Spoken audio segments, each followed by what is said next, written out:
Welcome to another episode of Dad Up, everyone. Thank you guys very much for joining me today. I have a very special guest with me, and I'm really excited about this interview because it's a very important topic that's really this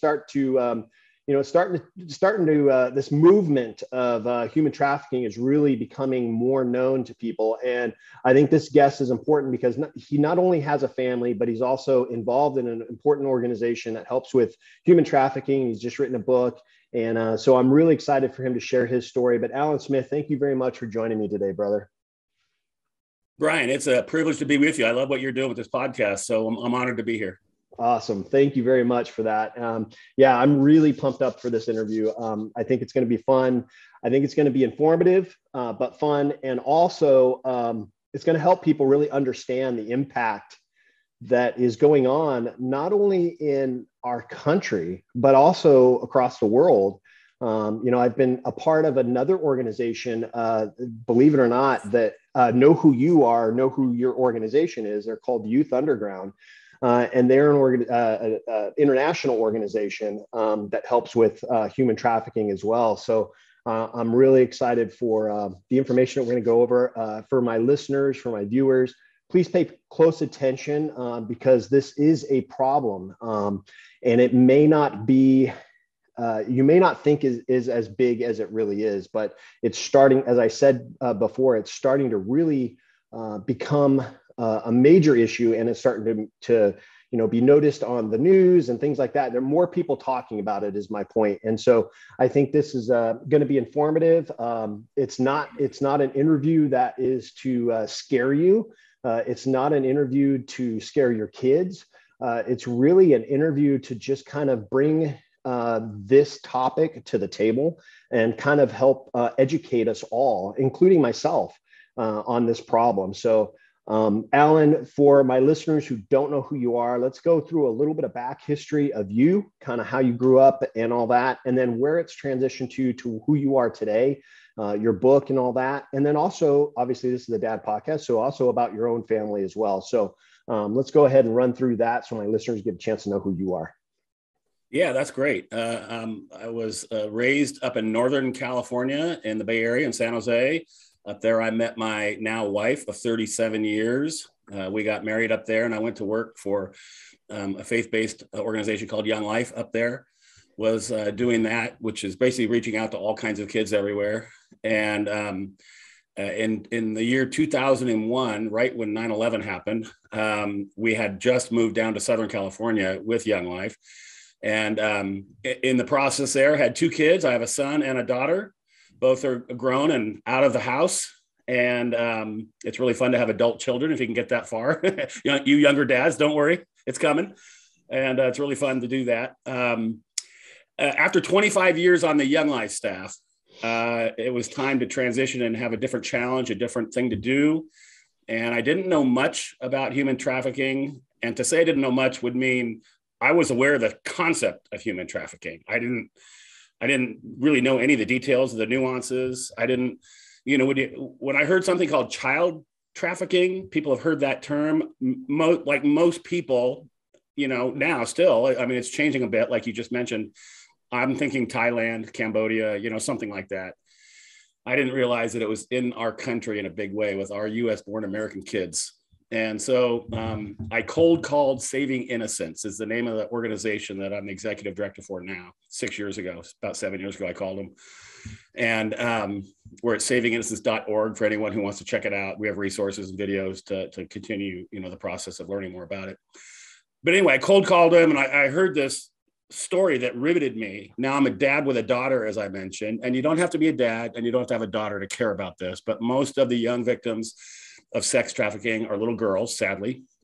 And so I was immediately taken with this work. And it sort of felt like everything that I had learned, the people that I had known, the experiences that I had had thus far were coming together right now for this moment to jump all in with this organization. Now, the funny thing is that it wasn't a job interview. They weren't hiring. There was no money to hire another person. They were kind of a shoestring budget. And so we just kept talking after a few months, and it turns out I joined their team. That was 6 years ago, and we focused on, as I mentioned, the child victims of sex trafficking. Now, there's no There's no acceptable version of human trafficking. It's actual slavery. It's called the modern day slavery, where another person is asserting ownership over a different person and compelling them to do what they don't want to do, which is slavery. Through the federal definition uses words like force, fraud, and coercion through one of those means, usually a mixture of them all. And so compelling a child to be available for some version of sex for what usually a grown man, 6, 8, 10, 12, 15 times every single day. When I say child, the average age of entry is about 12 years old, 12, 13 years old. Our youngest kiddo at Saving Innocence, we met her a couple years ago and she was 7 years old. Oh my goodness. This is not a far and distant problem in another land that you're never going to go to. This is our neighborhoods. This is every zip code. This is the United States of America. We are allowing this to happen to our children. And so we're on call around the clock, and we show up in the middle of the night and step into the recovery process of one of these kids. We're based in Los Angeles, but we train and consult around the country. So that's a nutshell. A lot to jump off in there, Bryan, but been here 6 years. It's my honor and privilege to be in this space. We have a little sign at our office that says, "Can you believe we get to do this?" We get to step into the life in the most vulnerable moment of an incredibly vulnerable child and help that child, most of them are little girls, begin to gain their life back and rehumanize them, because they've been dehumanized at a prolific rate of speed. So yeah. There I am. Yeah. Why do you think thank you for sharing that. Why do you think this is such a major problem? Why do you think this has become such a major issue? Not only like you had said, like I had said earlier, internationally, but also, in our own country, in our own neighborhoods. Why do you think this has become such a problem? Well, the United States is the largest producer and consumer in the sex industry in general. So for whatever reason, there's a high level of mostly men. There are women involved at every facet of this crime and this tragedy. But for whatever reason, it's majority of men, broken men. They've gone down a path of addiction, some kind of a sex addiction.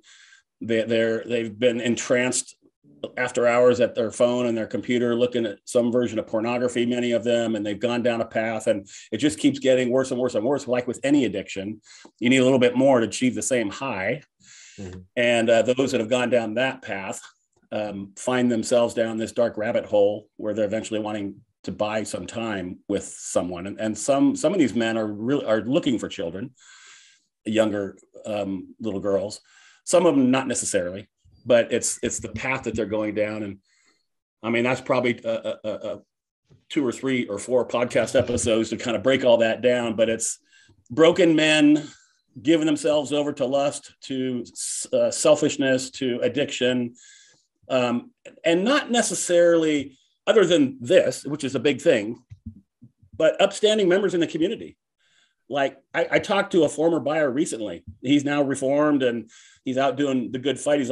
I wasn't a bad guy. Like I wasn't an evil person. I was broken and I was addicted and I was wounded as a child. And, all those kinds of things were playing into his path that he went on. And it's hard to get your mind around it. I mean, I could tell you things that would, make the hair on the back of your neck stand up in terms of what we've encountered with what these children have experienced. So there is a dark, ugly version that's really dark and ugly and painful. But, they're the little league coaches and your dentist and a cop and a pastor and your neighbor. And it's not some scrungy looking guy living in a van down by the river. Right.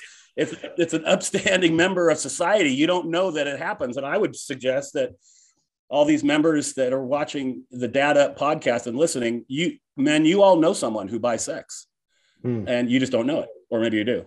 I mean, it's not as far away as you think. Right. Yeah. I mean, when I think about it, we always put the term sex trafficking behind the word. We put sex in front of the word trafficking, but it doesn't necessarily have to deal always with that. It could be other forms. Like you said, it's kind of a form of slavery, right? I mean, what other forms are there besides, just sex trafficking? Well, the two big buckets are sex trafficking and labor trafficking, sort of forced labor, and compelling someone to work in maybe a massage parlor or a bakery or something for 18 hours a day, making almost no money, and that usually involves someone who is trying to immigrate to this country and they don't have all the paperwork together, and now people are the trafficker is threatening to deport them and turn them in, and they've got their kids and they've made it here, and so they're forced to work in slave conditions. That's labor trafficking. The biggest percentage of trafficking, probably 80% in our country anyway, is sex trafficking, because that's what the major appetite is. Yeah. Now, as far as your book, what was the driving force behind the book? Yeah, no, that's what we come to this conversation, and I'm having as many conversations with men as I can, various dad podcasts and fatherhood podcasts and all those kinds of things. So I'm grateful for you to have me on your podcast, because I have an urgent message for men, and the urgent message is that we are the problem. When I came to Saving Innocence, there's a few things that I learned very, very quickly. I'm the only man here. There's no men in the room. I'm the only one. I go to some training, awareness event that some church is putting on a Saturday in their community, and there's 300 people in the room, and there's about 5 men, and probably 2 or 3 of them are work at the church. There's just no men. There's a bunch of strong, brave, awesome women fighting this and doing whatever they can do. So you stack that on top of most of the buyers are men. Most of the sellers or the traffickers are men. Men are the problem. And there's almost no men as part of the solution. And then I went to one of these events years ago with my co-author, Jessica Midkiff, who is a survivor of trafficking herself. And we wrote this book, Men Fight for Me. And I'm sitting in the audience. She's on the stage in a panel, and the woman next to her starts discussing her trauma and what happened with her. And in the middle of it, she grabbed a hold of my attention. There was 200 people in the room. But she says, I could no longer fight for myself. I needed someone to fight for me.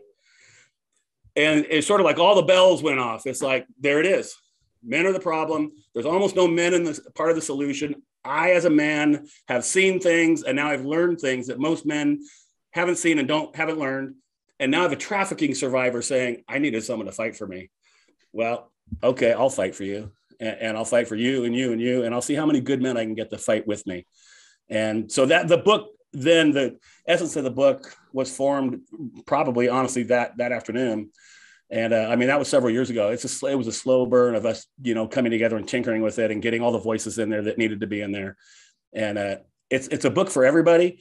A lot of women are reading it and loving it. There's a really educational, survivors telling their stories, but a good 20% of the book ish is me in my male voice, looking every man in the eye, figuratively, and saying, come on, guys, we can do better. We need to do better. It starts at home. It starts with our own life. It starts with how we treat our wives. It starts with how we treat our little girls and our sons. We're absolutely critical in this global pandemic. We use the word pandemic, so it's probably not the right word. This global epidemic of modern slavery, of sex trafficking. It starts in our home, and we have a role to play. And so that's kind of how the book came. We're helping resource as many people, but with a special emphasis on men on this problem and what they can do. Yeah. And wouldn't you agree that children that are subjected to this type of slavery typically come from broken homes, right? They typically come from homes that don't have a strong parental figure that is protecting them. No, that's really true. And as well as the buyers and as well as the traffickers, there's a common denominator that many of them are coming from early childhood abuse. Many of them were neglected and abused. And these young victims many of them were thought of as a sex object from the age of 3 years old, from the people that were closest to them, their family, an uncle, a cousin, a neighbor. They began to be abused by the very people that were supposed to protect them and take care of them. And that did something to the inside of their mind, and as they're forming who they are and who they aren't. It expanded boundaries in their life. It created dysfunctions. Now with the benefit of, advanced neuroscience, there's a rewiring that happens when you experience that kind of abuse as an adolescent. And so that's sadly, that's not all. There are the versions of, a kidnapping like you would see on the movies, thrown in a van. Not as much, but there is some of that. The woman that I mentioned that said, I need someone to fight for me. She came from a great 2-parent household, the childhood every child would have liked to have had. She went away to college. A fraudulent modeling agent approached her with a 3-piece suit and a business card and said, you've got what it takes, join my agency. She did. She gave her personal information of like where she lived and everything. And then that trafficker immediately said, I'm going to kill your parents and your roommate if you don't do exactly what I tell you to do right now. Think about that predicament. Wow. And it's like, I mean, she was well-adjusted. She was not a 12-year-old. She was 19 or 20. She came from a great family with a dad who loved her. Like, she sounds like my daughter, went away to college and had every advantage at home. And I just put myself in her place. What would my daughter have done if some person with bad intentions said they were going to kill me and my wife and her brother if she didn't perform the way that he wanted her to do? Like, what a hell that these young people are being forced to exist in and live in. So it's a tragedy of epic proportions for all of us. Now, I know that we are talking, let me just reiterate to everybody, because this is a real, as I said before, this is a real important conversation that we need to address. And so I thank you for being on and sharing this. But, you know, some of these things that he's talking about, that Alan's talking about, are, you know, they sound horrific, and they are, but this is important. So I want you guys, please, as I said earlier, please pay attention, because this is really a major problem. And as horrific as it may sound, there are things that we can do, not only as, like for Alan's sake, he's a role model to these people that he's helping, but he's also a role model to his own kids, who are now obviously grown. I have 2 grown boys myself, but we're focusing a lot on, you know, there's a major problem with girls that are being, you know, put into this situation. But there are times when it's not just girls, it's boys too. For me as a dad, and this is just talking for my own personal experiences as raising 2 men that are now, you know, 23 and 20. For a dad that has maybe boys, what kind of conversations, or what should I be doing as a dad of boys to protect them from this type of situation? Yeah, that's a great question. The majority of these young victims are little girls, but there are little boys that are being swept into this. It looks a little different. I would say, as a dad I have 1 son, and you 2, and all the dads out there with sons, raise them from a young age to be good, strong young men of character and strength. More of the challenge I have for men is to raise your boys to stand against this exploitive culture, to take a stand and treat women, young girls, as they're young and as they grow older, treat them with respect, look them in the eye, don't want anything in return. We can go down that conversation if you like. We go into, in the book, Men Fight for Me, in chapter 4, it's called Man to Man. And that's why I lay out the 4 pillars of authentic masculinity. I talk about what we did with my son, with some buddies and their sons. And when they started about age 5, you know, we decided to, quote, give them the gift of clarity. Okay, what is a real man? What is a man? No one knows. Is it the first time they have sex? Does that make them a man? That's what maybe the music would say. Is it, you know, an age? Is it when they turn 18 or 21? Like, what is it? No one knows. And so we laid out from an early age, here's what it means to be a real man.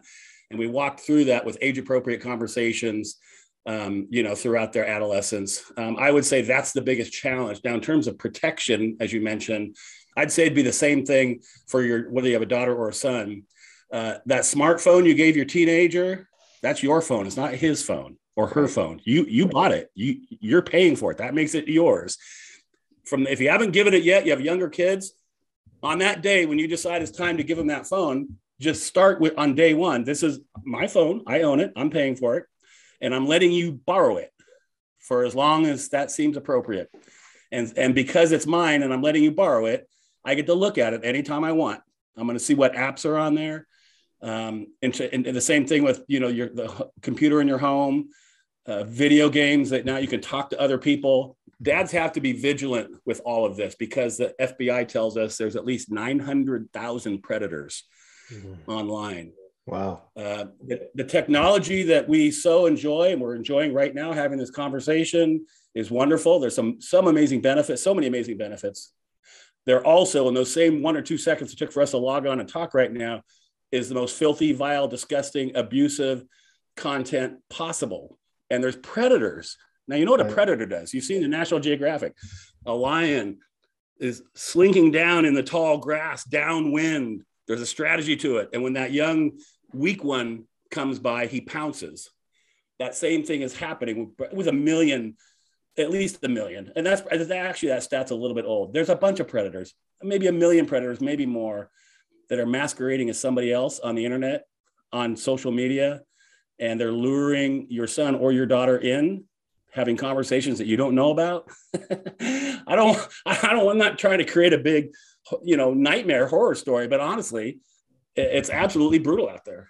And dads need to stand up in a big way and be strong and vigilant and out of relationship with your child, have the conversations, interpret life, interpret social media, sit on the couch next to them when a commercial comes on that looks like they're selling sex, but they're really selling hamburgers. Like, what is happening right now? Hit the pause, have a conversation, age-appropriate conversation about what's happening in that commercial, and help everyone to understand the warning signs of the exploitive culture that is creeping in and pouncing in on all of us.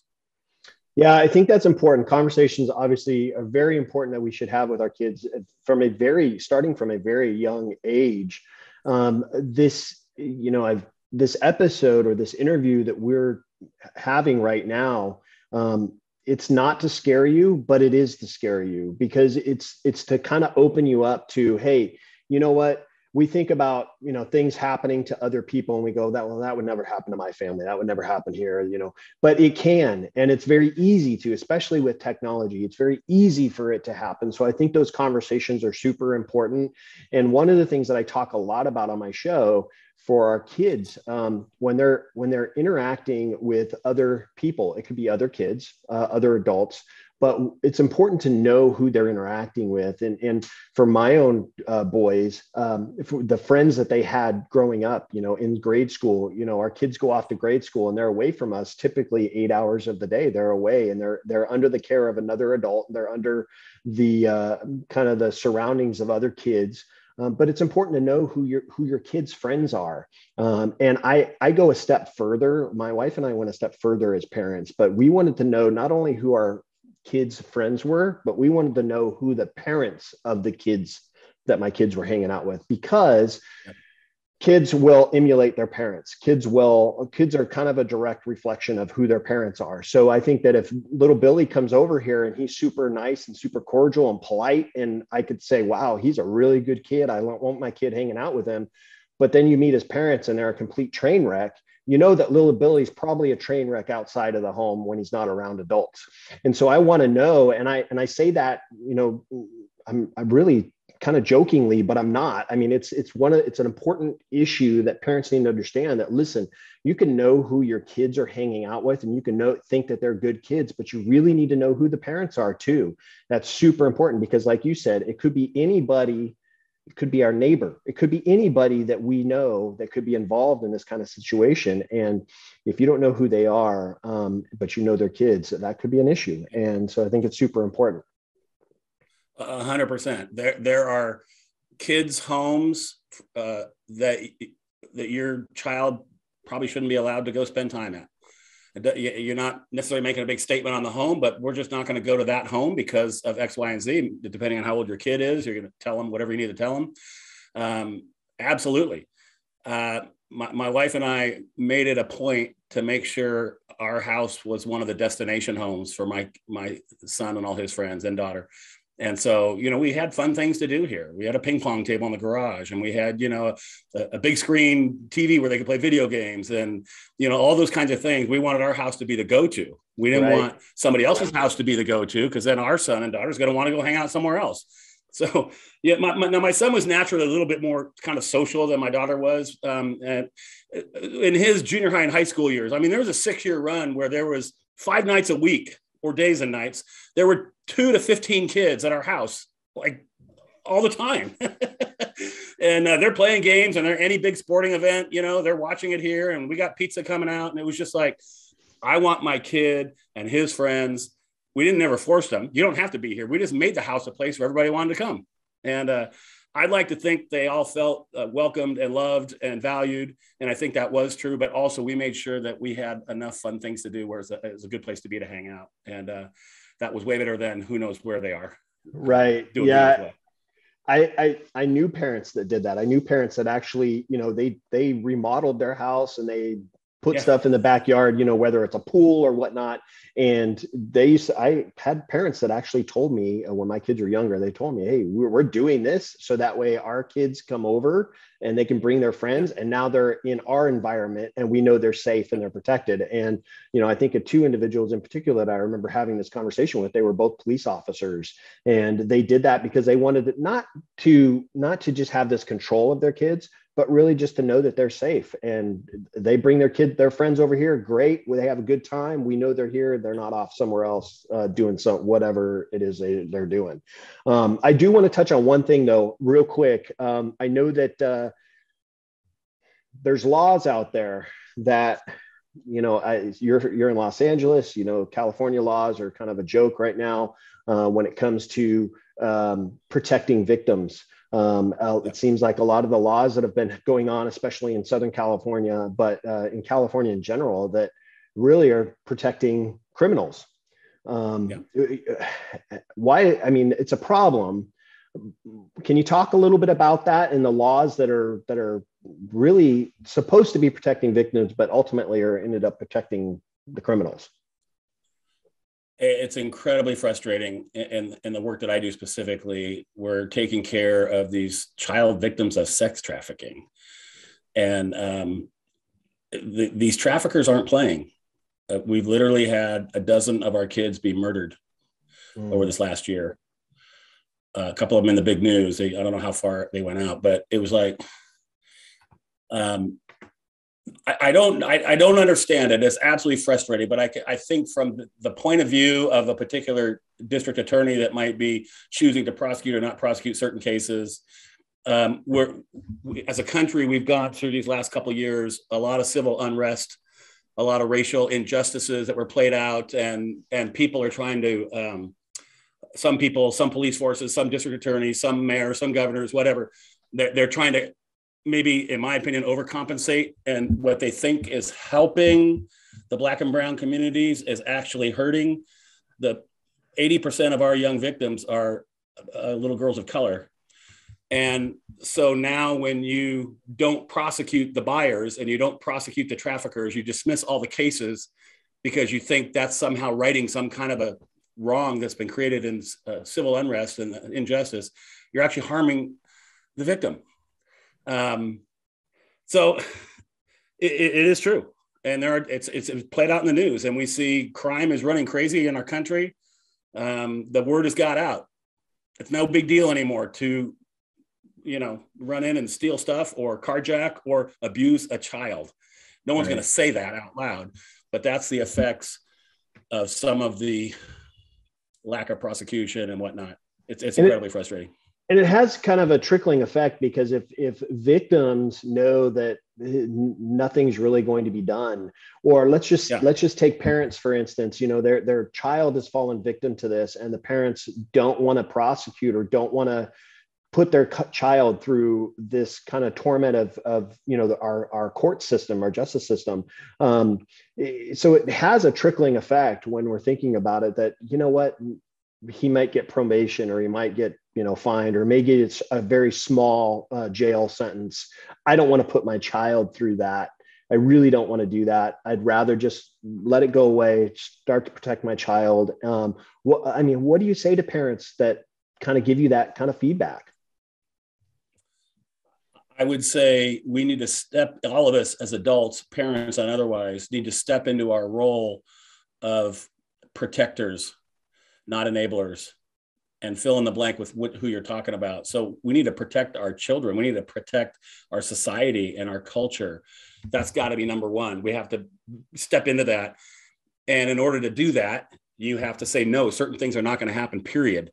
And the people that do those things are going to go to jail for a long time, period. We need the adults in the room to stand up and say, no more, not on my watch. This is not going to happen anymore. And for whatever reason, and this is probably a lot of men listening to your podcast, for whatever reason, far too many men have abdicated their role and their responsibility as a healthy version of a strong male who's willing to protect his community and his family. We've walked away from that, so many of us as men. And I don't know why exactly. That's probably a complex conversation, but where I'm seeing the effects of it. I'm seeing the results of it every day when I go to work. Yeah. No, I agree. I think it's an issue that has not only come from because of the injustices that are out there with the different laws and things that are, and different district attorneys that are out there that aren't really taking things like this seriously, but it is a major problem. What do you think parents can do now? So going forward, parents are like, okay, this is a bigger issue than what I really realized. For parents, that it doesn't matter what age their child may be, what advice would you give to parents right now to protect our kids? And then also, as a dad yourself, how did you protect your family and your kids and inform them of this kind of thing? Yeah.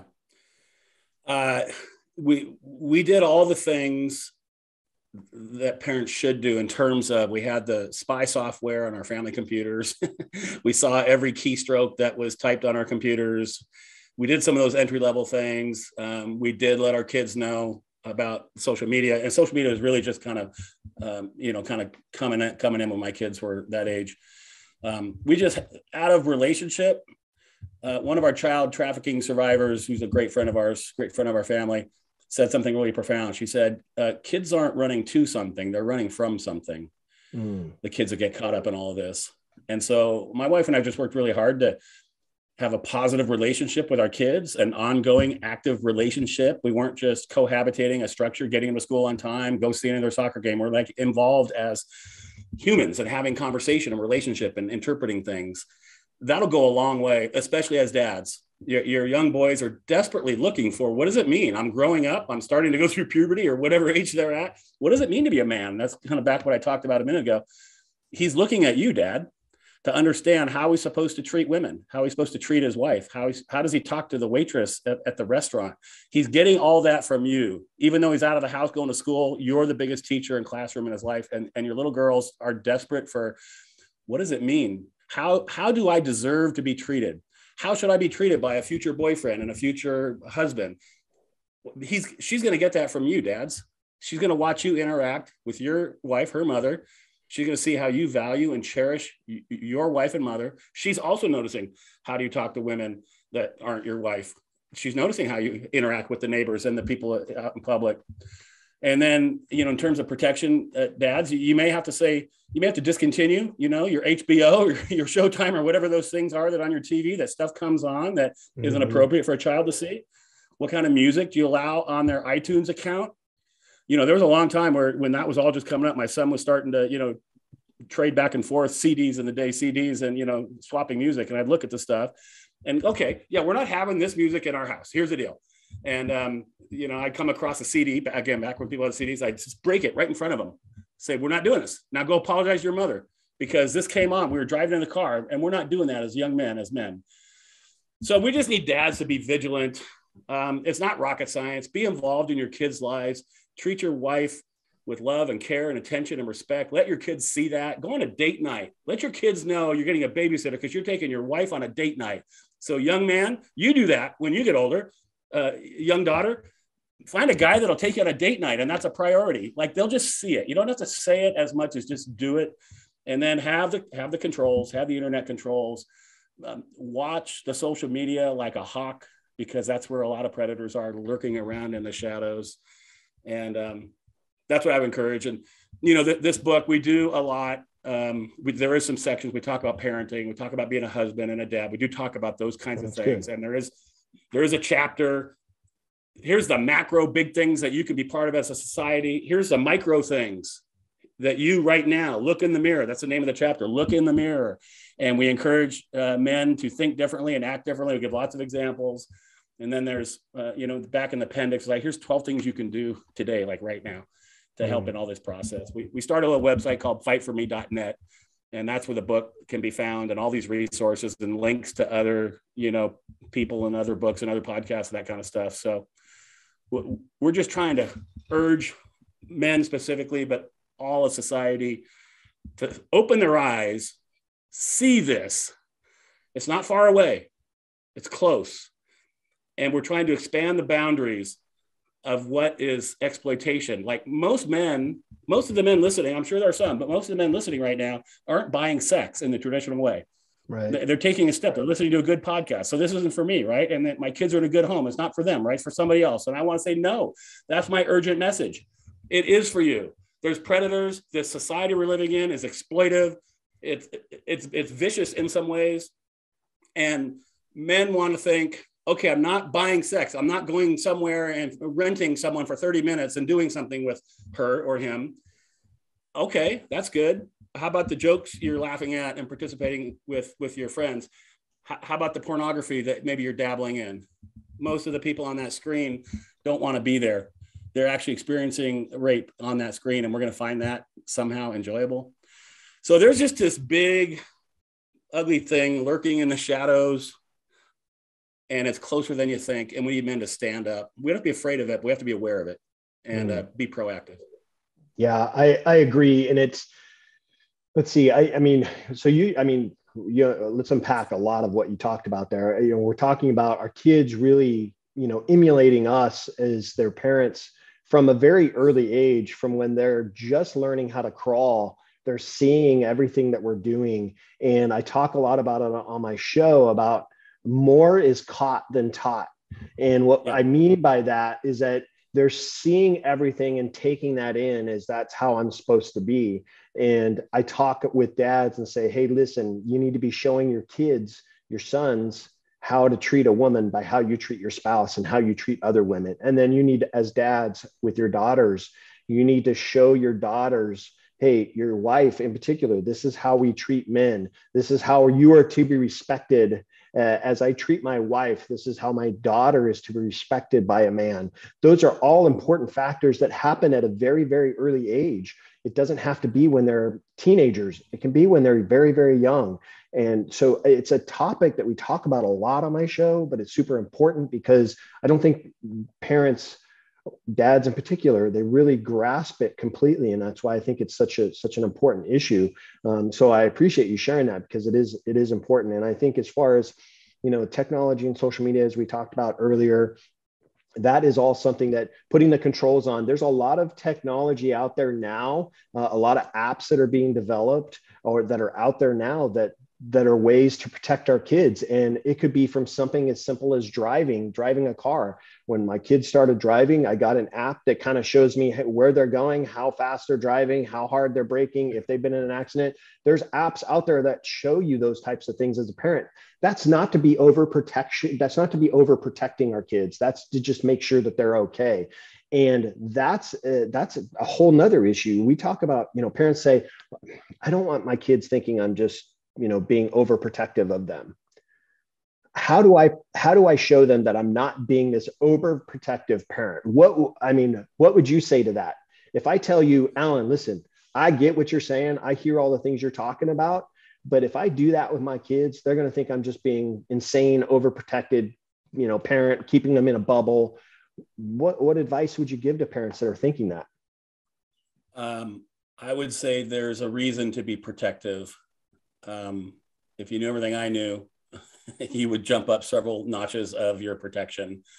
There's an oppressive sort of micromanaging helicopter version that you don't want to be. And I'm not suggesting that, but there is a protection level, especially the younger they are, that's required of parents and of us dads. It's absolutely required. The world we live in requires us to do that. Years ago, my daughter, a young guy, started hanging around my daughter and coming over to the house, and I didn't like the vibe he was sending. I started asking a few people that kind of knew him. Turns out he wasn't a good influence.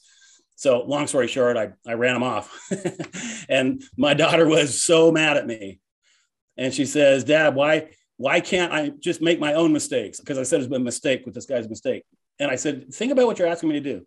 You're asking me to sit on the side of the bank of the river and watch you float down in an inner tube waving. I'm waving back all the while. I know around the corner is Niagara Falls. Like, I know that. And you're asking me to wave at you under the umbrella of, I'm going to let you make your own mistakes. I said, I can't do that.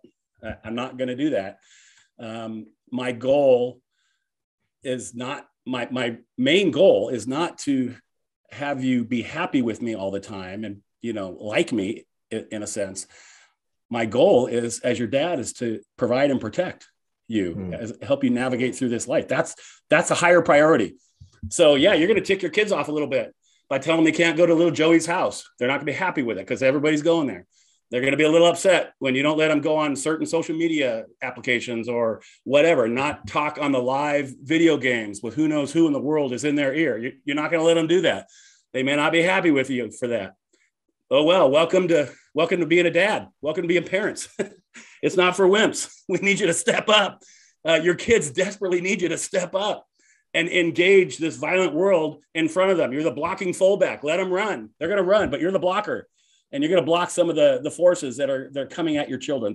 Make no mistake, they're coming at your children. I don't know how fun, you said in the intro, it'd be a fun conversation. I don't know if this is as much fun as I hope motivating for dads who have abdicated their responsibilities. They're turning a blind eye. They're busy with their own world. They're trying to make the next business deal. They got their buddies they're playing golf with, all those things. None of them are bad per se in and of themselves, but so many guys have passively let this exploitive culture encroach in on their families and their sons and their daughters specifically, without standing up and saying no to certain things and being proactive in it. And that's my message to as many men as I can get in front of. And the message of this book, it's not a man-shaming book. It's not heaping burning coals on all the men that are doing bad things. It's not. It's follow me in my journey. I'm learning too. I'm a dad. And here's some things that I'm learning. Let me introduce you to some of my heroes, some of my friends, and they have a story to tell you. And embrace all of it. Consume it all. And then you can figure out what the best tact is for your family and your kids. But we need to step up, Bryan. There's no question. We need men to step up. Yeah, I agree with that. And I think that when I think about men stepping up as far as parenting goes for our kids, you're right. We're not necessarily being this overprotective. Like you said, this helicopter parent way. I don't want you to be that, because that can create other issues, kind of going down the rebellious stage of kids' lives. They start to become more rebellious when you become this helicopter parent. But as parents, keep in mind, I raised my kids in a faith-based home.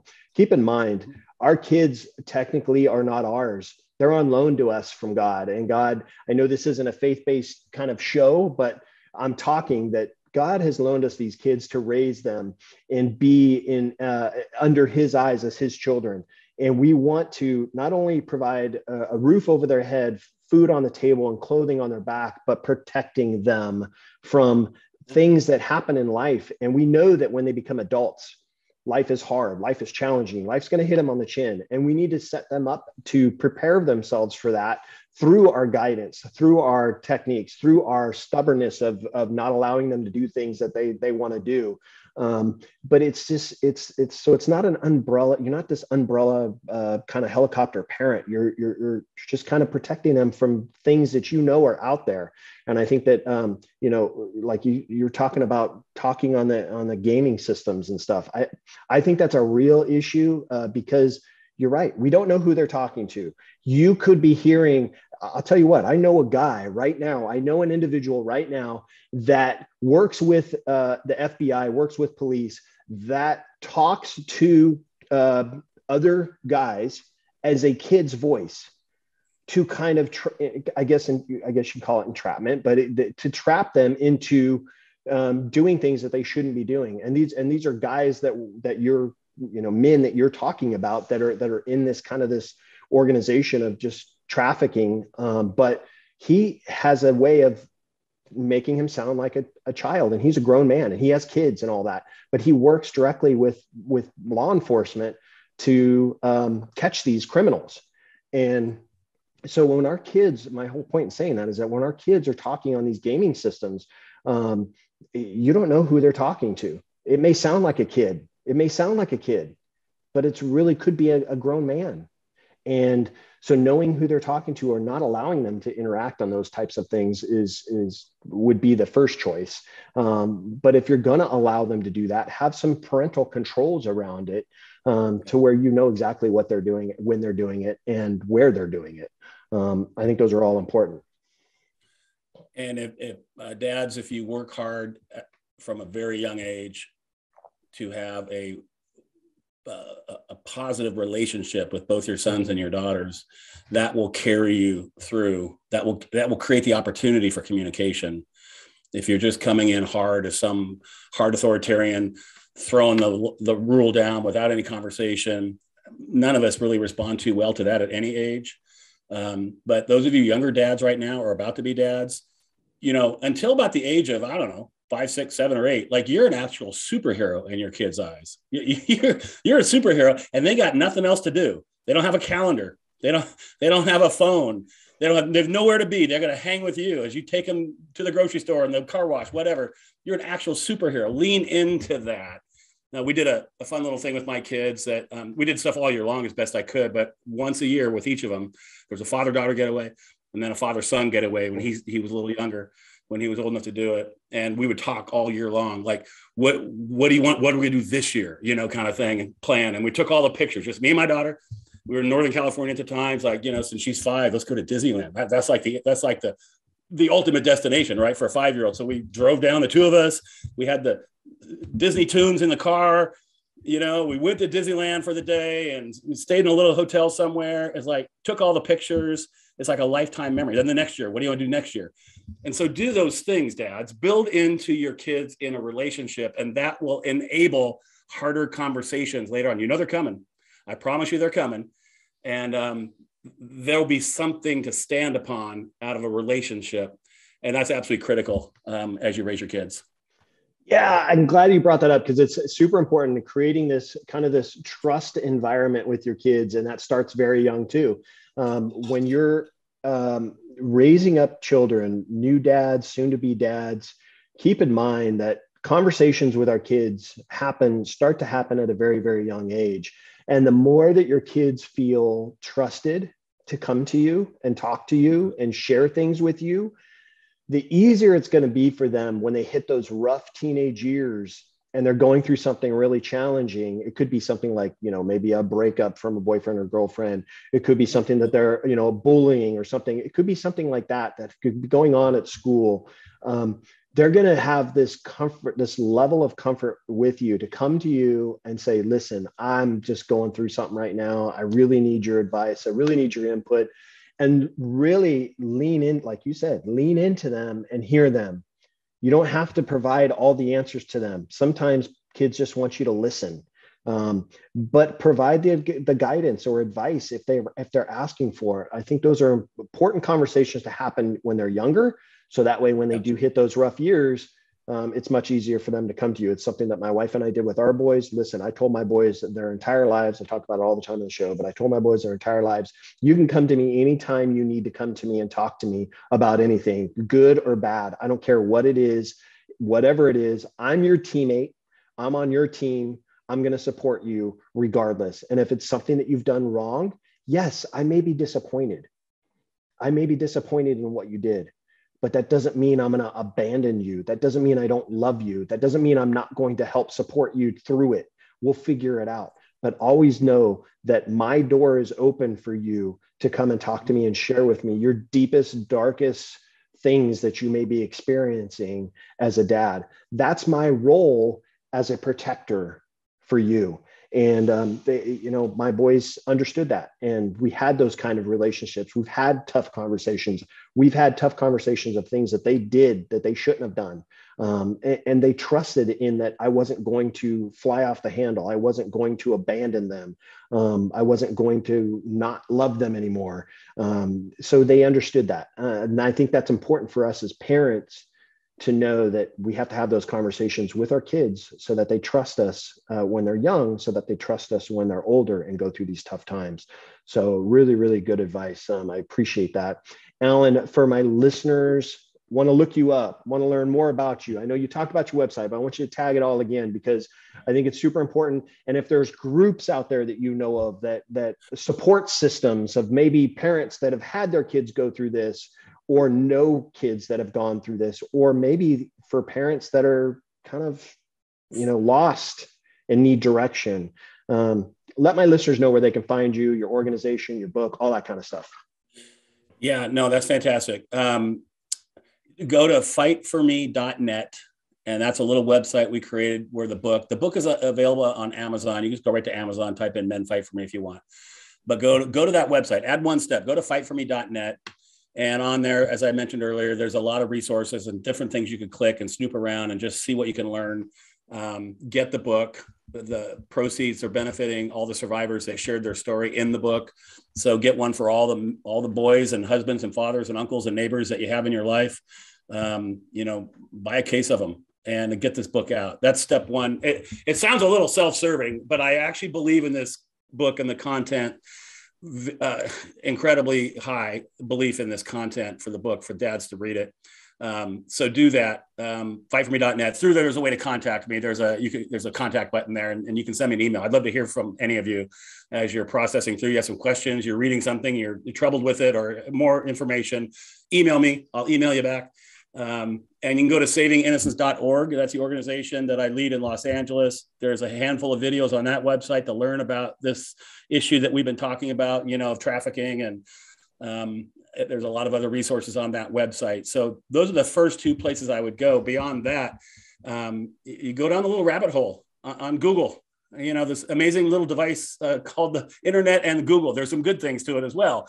And there's a lot of documentaries. There's a lot of, articles you can read that will really help you, fully understand what's happening. And that's what I would challenge men to do, is step into this, take another step and understand it's not as far away as you maybe thought it was. It absolutely isn't.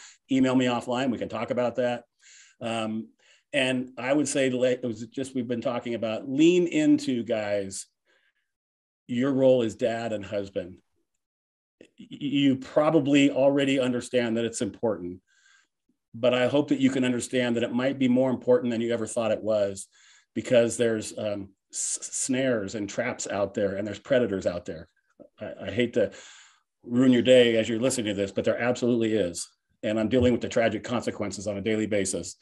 I thought of, when I was raising my kids when they were little, and particularly my daughter, I thought about this. My kids are they're going to reach an age where they're going to have to make their own choices. Mm-hmm. And my daughter may choose to go down a hard path that I'll be heartbroken over. That could theoretically happen. Mm-hmm. And same with my son. But it's not going to be because I wasn't involved in their life. That's not going to be the reason. There'll be other reasons if it were to happen. It's not going to be because I gave up my responsibility as a dad and someone who's showing appropriate affection and protection. Those aren't going to be the reasons why they were to go down a path and make bad choices. Like, I want to check that box, and I want to make sure that I'm not the reason. I don't want them in therapy 20, 30 years from now complaining that their dad didn't pay attention to them and wasn't around and wasn't engaged and, all those things. And, by the grace of God, you mentioned a faith-based home. Ours was as well. By the grace of God, my kids made to 33 and 29 years old, and they're out in the world doing great things, and I'm proud of them. Awesome. Well, listen, thank you very much for sharing that. So guys, make sure, you're watching this, listening to this, wherever you are, make sure you go check out his website, check out the organization, get the book, talk about it, share about the information, share it with your friends, share it with your other dad friends. And you know what, this is, my show, believe it or not, it's not majority dads. I actually have 60% dads, 40% moms that listen to this show. So there's a lot of moms out there, and this applies to you too. Talk to your spouses, talk to your friends, let them know that this kind of thing is going on. This is an important topic. It's why we went long. I typically keep my shows around 30, 40 minutes. This show went longer because this is such an important issue that needs to be addressed. And so get as much information out as possible, learn it, soak it in, and then educate. That's the other important thing you have to remember. Education through not only your friends, but also your kids. Educate them on these different issues that are going on. And it's not just, sex trafficking, it's other types of trafficking that's going on. So educate our kids and teach them how to be safe and be aware of surroundings. All those kinds of things apply. But listen, Alan, I know you're in Los Angeles. I'm in Southern California as well. I'm very close to you. One of these days, you and I got to link up so we can break bread together and talk about this more, because believe it or not, I would love to be involved in your organization a little bit more. If there's ways I can help out other than just doing this show, if there's ways that I can help out in the organization, let me know. You and I have a connection now. I consider you a friend, and I'd love to get to a chance to just sit down with you and chat with you more about it. I'm going to buy you lunch as soon as we can figure out the calendar, and I'm going to take you up on all that. Awesome. Very cool. Well, thank you again, Alan, for being on the show, brother. I really appreciate it. I'm glad we got the chance to connect, and I'm looking forward to our friendship. Thanks so much. I appreciate it. Guys, listen, this has been another episode you've watched, listened to wherever you are of Dad Up. I really appreciate you. I appreciate Alan for joining me and sharing his mission and what he's doing and the things that he's doing and the lives that he's changing. This is an important topic, as I said earlier. Make sure you're learning as much about it as possible, educating others out there, including your own children and your friends. But listen, I really appreciate you guys listening. Make sure you're checking out his website, get his book, all that kind of stuff. And also make sure you're subscribing to the show so you don't miss other episodes like this. We always strive to provide information for parents to help their families be better and to help their kids be better and to help you as dads and moms be better. So I look forward to seeing you all on the next episode of Dad Up. Thanks for listening to another episode of Dad Up. Make sure you guys subscribe to my podcast and my YouTube channel. And do me a favor, leave me a rating and a review. Would love to hear from you to see what you think of the show. Stay tuned for more exciting episodes coming up each and every week. Thank you for listening. This is Dad Up.